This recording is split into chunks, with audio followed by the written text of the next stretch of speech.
Welcome to the Essential Skills for Humaning podcast, where we explore the fundamental abilities and insights that make us better humans. Here's your host, Christina Eanes. Hi, everyone. Welcome to this week's episode of the Essential Skills for Humaning. Christina Eanes here, your host. And today we are talking to Kris Land. Welcome, Kris. Hello, Christina. Thank you for having me on your show. Awesome. I can't wait to dive into the topic. Before we do, can you share a little bit about your background with our listeners? Sure. Well, I started with electronics when I was like 10 years old. I'm definitely introverted and kind of what would be considered a geek. I've been in the technology space my entire life. I started selling Apple IIs, which ages me a bit, back in North Dakota. What was the first Midwestern company to sell Apple IIs was called Team Electronics. And when I was in junior high, started selling them. And then in my sophomore year of high school, I think, a gentleman named Robin bought his first Apple from me and wanted to use it to do accounting software for his farm. He was, I think, third generation farming. So he knew everything about accounting, and I knew how to program, and so we ended up doing that. And then we ended up selling it, and I made more money than I thought I'd ever want to make, which was fantastic. However, it also put me in a deep depression. And it was interesting because I hear stories now much more frequently of people that win the lottery, and it destroys their life. And I understand, at least from my perspective, how that happens. For me, what it was is I lost all the goals I thought that I needed to achieve. I thought I'd done everything. Yeah. Of course, it's not true, but that's how it felt. And so that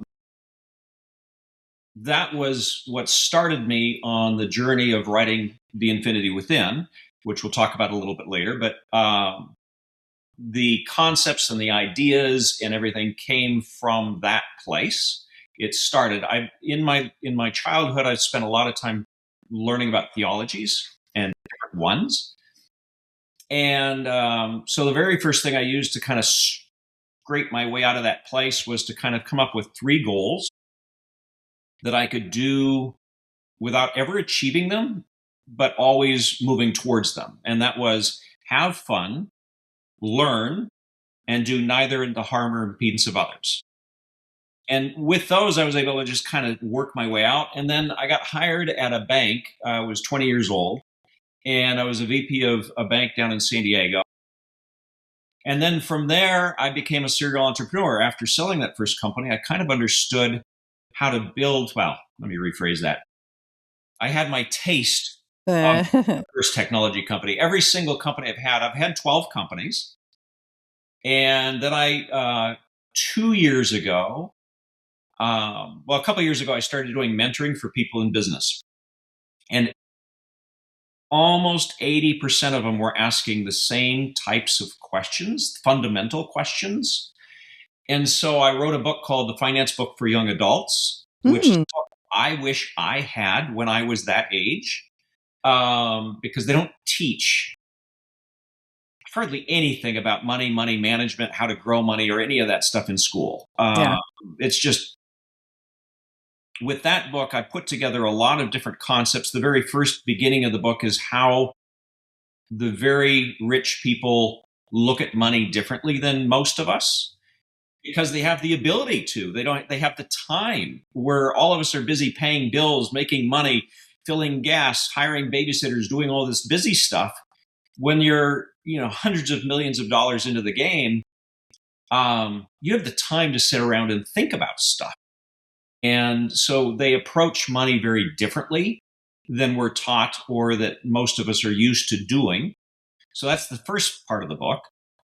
One of my favorite chapters is chapter 10, that deals with how to start your morning. Yeah.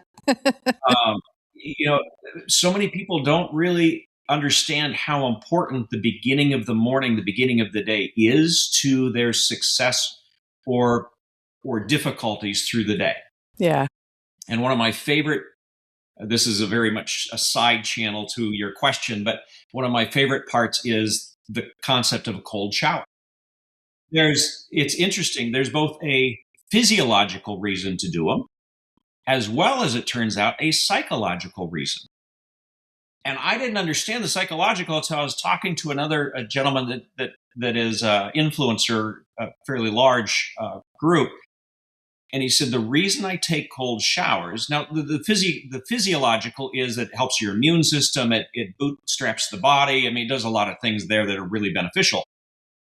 But the psychological reason, he says, when I turn the cold shower on and I'm looking at the shower getting ready to get in, it's hard. And I agree. For me to do it, I don't want to do it. It's a hard choice. It's like, I don't want to do this. I know it's going to be initially super uncomfortable. But when you do it and you get through that first splash, it's like, oh, I feel so good and alive. Yeah. If you can face that, this is what he said, is if you can face that in the morning, then anything coming up the rest of the day is easy. Yeah. And he's right. Yeah. So anyway, and then since then, in 2025, I took the book that's been under wraps called The Infinity Within. It's been in my safe since back then, so 40 years ago, and finished it. Yeah. And so here we are. I love it. Well, and I think the you can face the day after doing a cold shower is perfect lead-in to the infinity within, because it's about breaking through fear, trusting your inner power, and creating a life that reflects who you truly are. So obviously people want to read the book, but what is maybe some things that we can talk about today, maybe some action items people can immediately implement on breaking through that fear? Have you ever heard stories of how children can see ghosts and how children see things that are considered not normal and not okay? Or absolutely. I think every kid has had that experience. Yeah. Exactly right. So it's my feeling, and what I've seen is that when we're children, we don't have all the shields and all the enforced beliefs of what reality is. We just come into this world with a fresh look. And so as we grow up and our parents and our peers and society teaches us what's supposed to be normal, versus what I think really is normal, getting to the bottom line of your question, what can people do? I look at doubt and fear as signposts. They're there for a couple of reasons. One is we have what's called a reptilian brain, which means that back when we were starting to become humans, this part of our brain was designed to make us run when we hear a lion or a saber-toothed tiger roar behind us. I mean, it had a purpose, right? Yeah. Its job was to keep us alive. So fear in that sense is really real.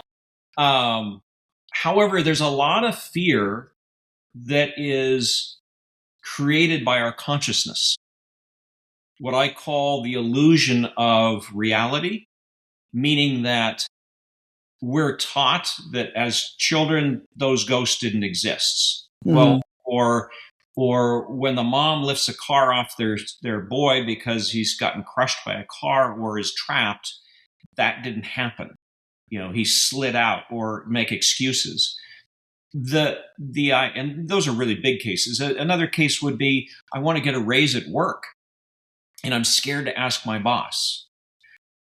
The first question when you start feeling fear usually for a lot of cases is the first signpost. I'm afraid of something. I don't want to do something. Well, where does that come from?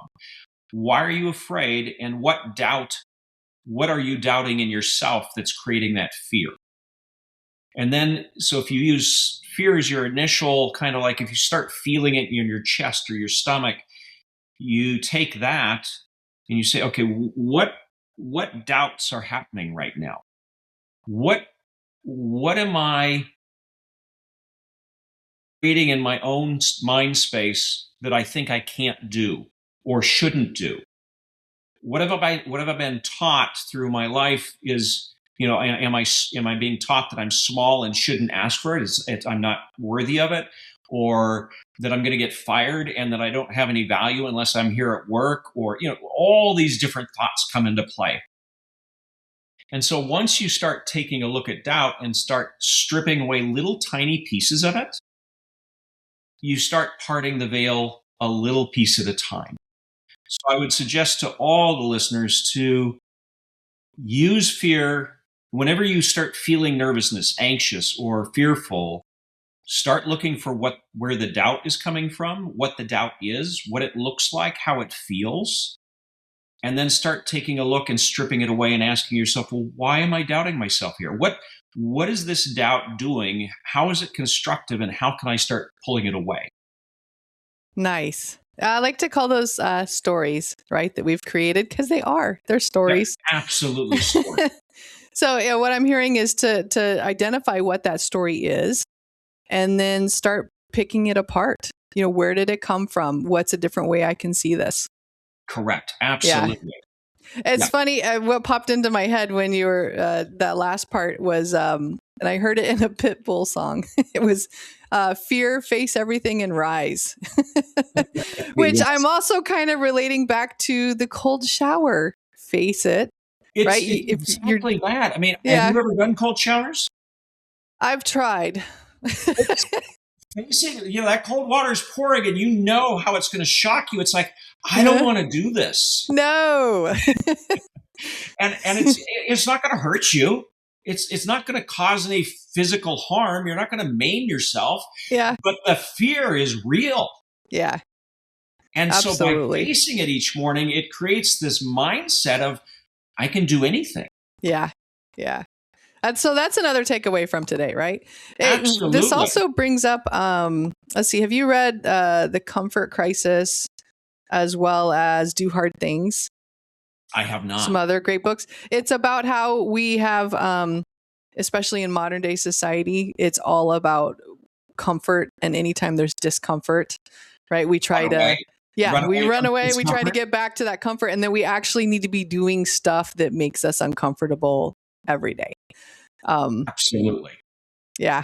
One of the biggest teachers in my business side of things, when you're highly successful, I don't feel like you grow. Right. And even though failures are uncomfortable, those failures, I think, are what really teach us how to grow and how to get beyond where we're stuck. Yes. And help us with resilience too. Growth mindset, more resilient, all that great stuff. Absolutely. Yeah. How about one more strategy, perhaps, to rely on that inner power that all of us have before we get to your services and/or products? Absolutely. So one of the things that is in the book, so the main character is named Gabriel or Gabe, and he is fictional, more or less. Uh-huh. And okay, Gabe. No, I'm kidding. And Gabe goes through to a point where he's in California and meets a mentor named Elias. And Elias guides him not through preaching, not through telling, but by asking questions. Yeah. And getting Gabriel to answer those questions. And I intentionally chose the name Gabriel because he represents the angel, the archangel Gabriel. And I felt that was fitting for where the story went. And then, so as Gabe goes through the book, nearing the end is there's a chapter that deals with what's called the orchard hush. And that is a symbolic, thank you. My brain goes through it, a symbolic representation of where and what we can do. And it starts in little tiny itty bitty miracles. Now, what do I mean by that?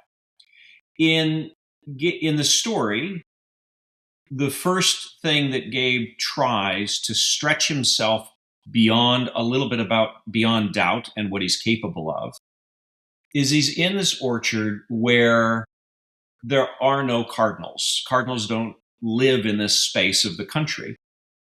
And so he decides to manifest a cardinal in the orchard.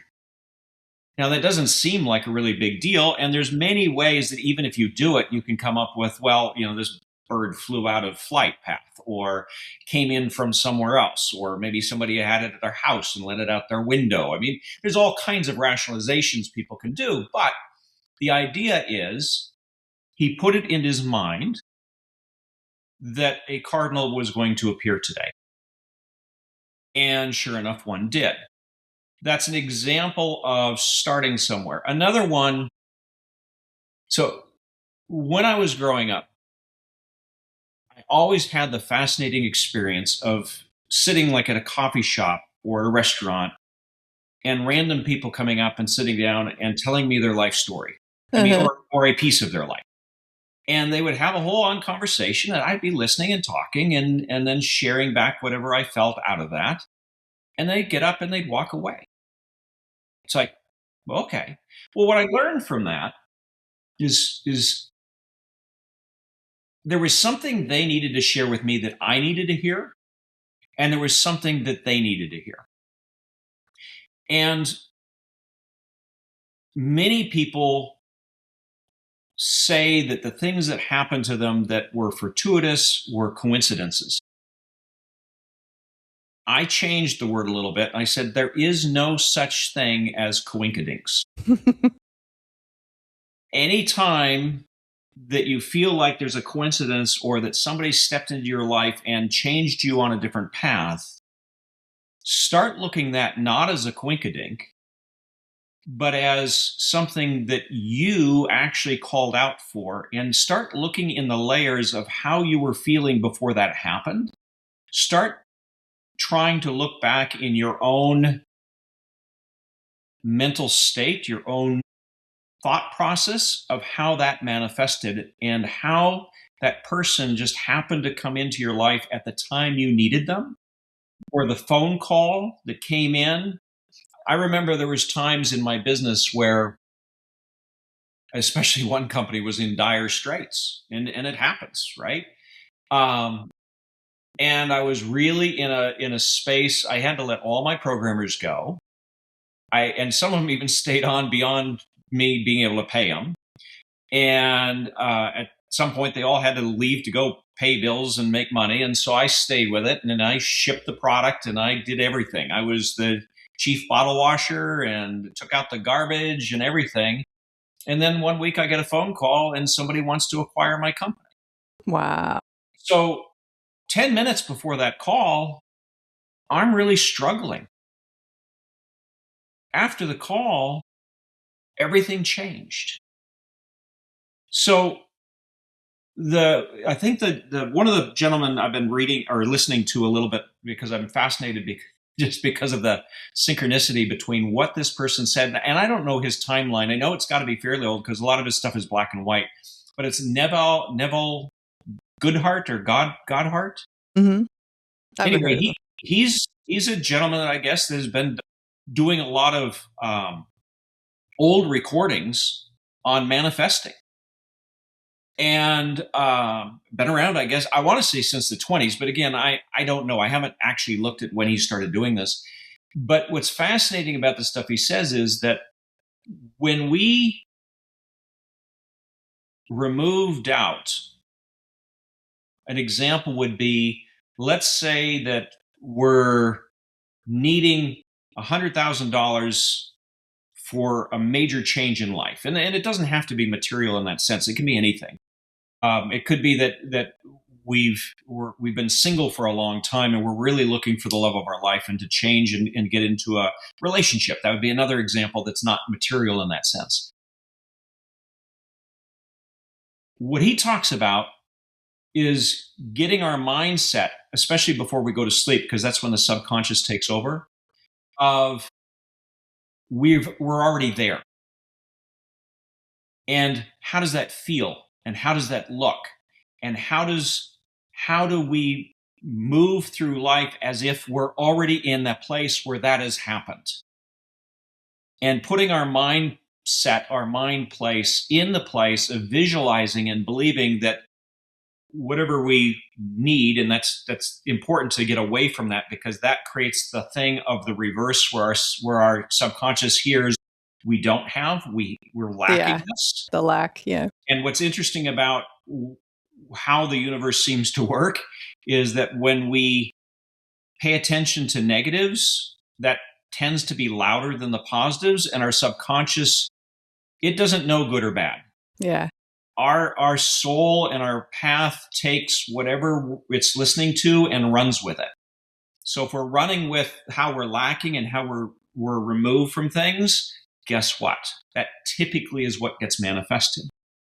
The more we're able to put our mindset and remove the doubt from the picture and put our mindset in the place of we're already there.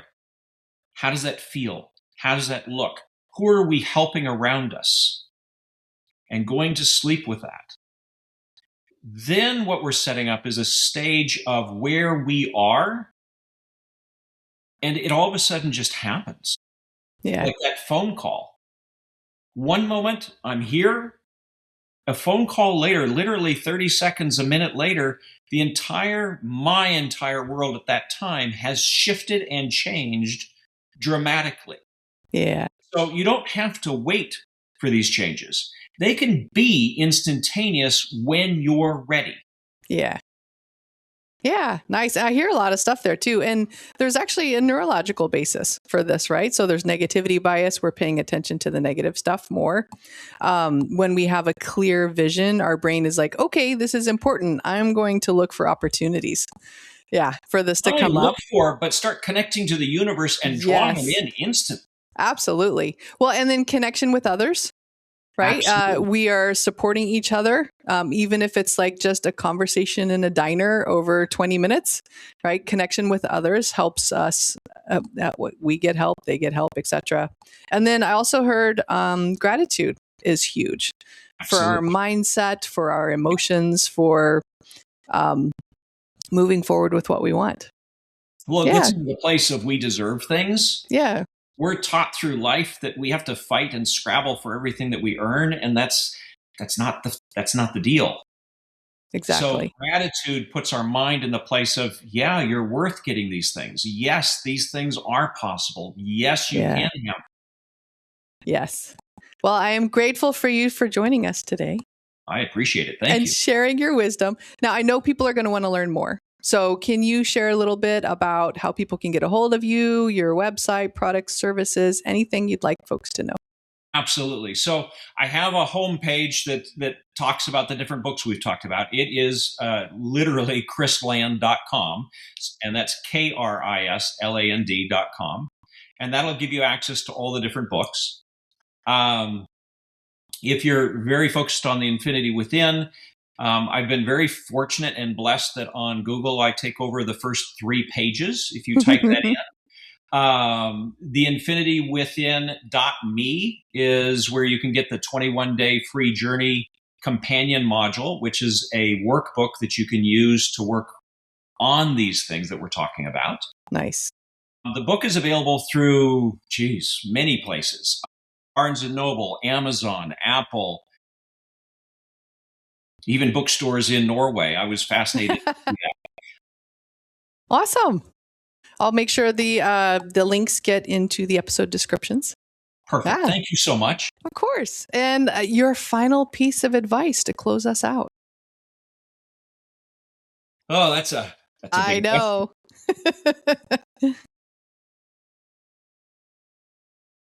I think the best thing I can say is everything you need to do anything you want is already there. And getting past the doubt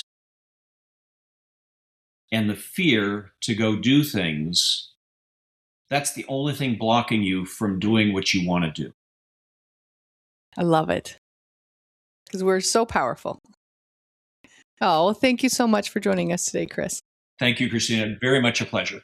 Transform your organization with Eanes Training. Our premier interpersonal skills training programs are tailored to enhance your organization's employees in communication, emotional intelligence, leadership, and more. We have a catalog of expert-led courses designed to meet the dynamic needs of today's workforce. With highly engaging in-person, hybrid, and remote sessions, we can help elevate your organization's performance and success. Learn more at eanestraining.com.